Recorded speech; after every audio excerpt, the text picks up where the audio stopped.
Hey, this is Brandy, and I liked Halloween so much I decided to double it for this video, but this time it's with a commission.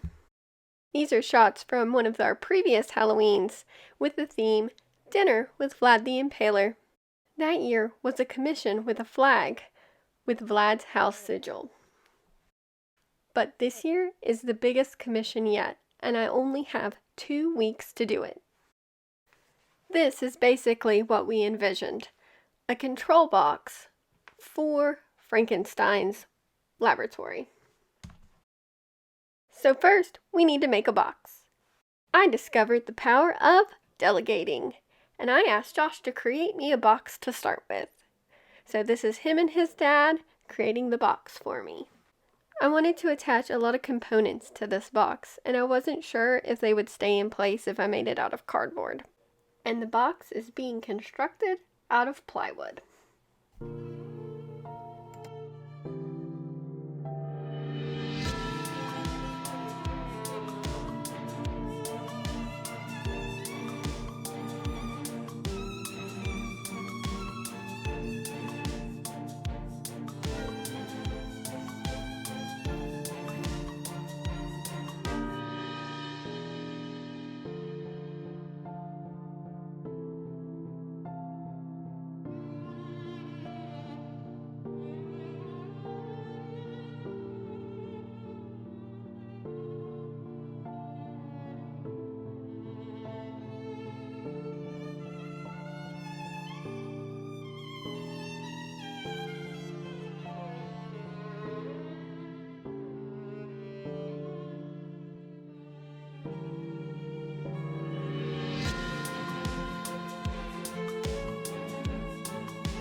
I read Frankenstein when I was in high school, and I remember it was one of the few books I liked in AP literature class. Mostly I was excited not to have to read another Shakespeare play again. I remember one of the parts that really stuck with me is after bringing the creature to life, Frankenstein immediately regretted it. Like, the creature opens its eye and Frankenstein realizes he screwed up. Frankenstein, as the kids say, crashes out and flees the scene, leaving the creature with not even a name to make its way through the world, completely alone. A top-tier jerk move. Here Josh is adding in some rivets to give the box more interest. I really struggled making the project fit the vision that I had in my head, but I just wasn't feeling it. Once Josh applied the darker stain, however, I finally came up with the idea to make this box steampunk. I'm not sure if it's in the same time period, maybe, but I felt it looked a lot better after that. Josh is handcrafting a switch out of wood. He was incredibly proud of it, and it would stay in position no matter which way you put it. In the making of this video, I learned this particular switch is called a knife switch. These 2 items are made out of Plungers, unused of course, and in spray painted black. It's kind of funny, the black spray paint is actually Flex Seal because we didn't have any actual black spray paint laying around, but it does give them an interesting texture.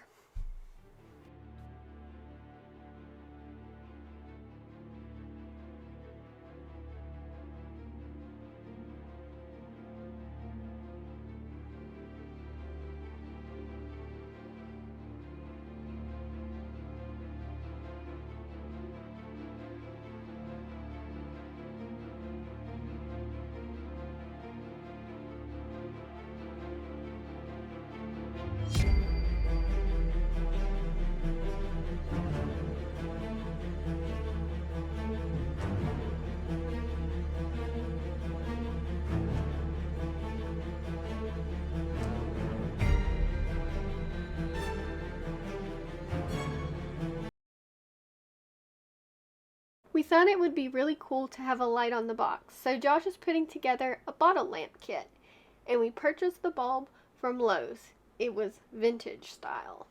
For the assembly, he's just following the instructions that were provided with the kit.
Josh is the real MVP of this project.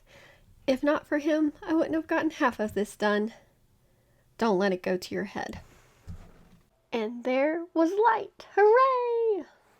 Decoration time incoming. So now it's time to make some components for the front of this box.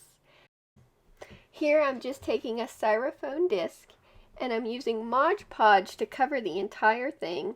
That way that paint will adhere to it and it won't collapse when I start putting the acrylic paint on it. Here I've taken a wooden disc and put a mirror on it, and now I'm adding some little studs that I found in my beading collection and sticking them on there. I should have painted the wooden part bronze first, but hindsight's 20/20. Being that we're bringing back a creature from the dead, it feels like this type of science is more akin to magic, so I can use all kinds of weird stuff for the front of the components that wouldn't make sense normally. Ah yes, painting the copper. I really love a challenge. I guess that's why that I didn't think to paint the thing bronze first and then add the studs to it. Sigh. Here I'm just using my foam paint roller to cover the styrofoam that I Mod Podged earlier in bronze. When I finish, I'm going to take one of the clock faces that I have and put it to the front so it can be a component for the front of the box. Did you ever have to read Frankenstein in school? Did you have a favorite part, or did you not like it at all?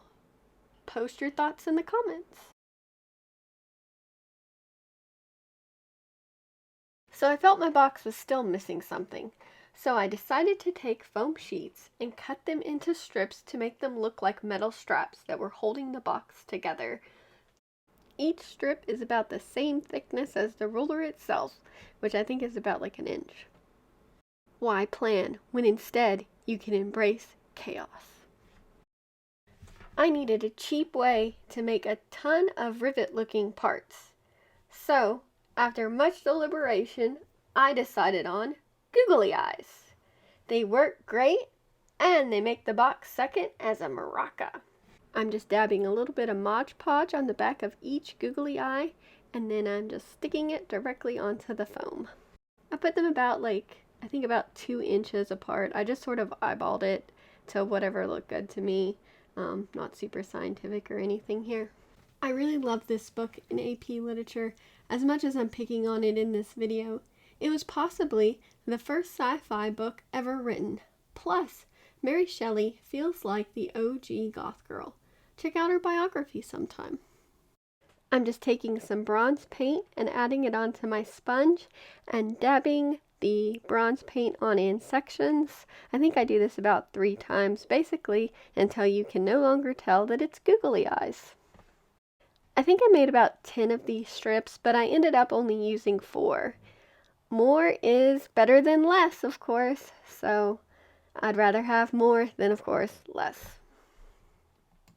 The assembly footage, unfortunately, got corrupted and was lost, so we're going to actually move straight on into the reveal, which really sucks. But once again, I'm still new to videography, so I guess it's inevitable.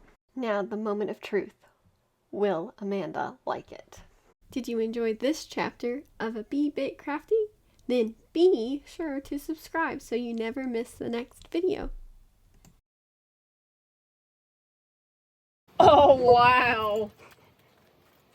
ONC. Wow. Look at it. Oh my gosh. Brandy, you and Josh made that? Yeah. Holy crap. That is fantastic. Look at that. I know. Work. That is great.